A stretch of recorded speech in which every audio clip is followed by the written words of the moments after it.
Why English is so hard.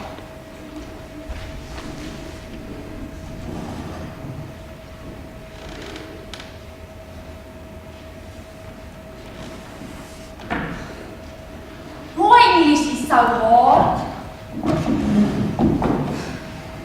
We will begin with a box. The plural of box is boxes. But the plural of ox becomes oxen, not oxes.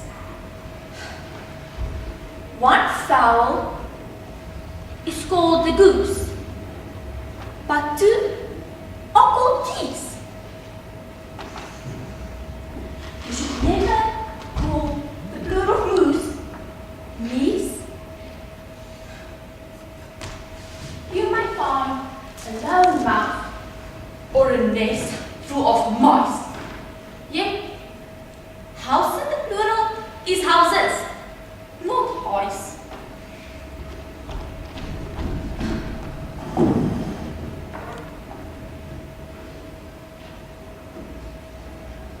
If the plural of man is always called men, shouldn't the plural of pan be called pen? If I speak of my food, and I show you my feet, and I give you a boot, will a pair be called beat? If one is a tooth, and the whole set are teeth, why shouldn't the plural of hoof be called beef?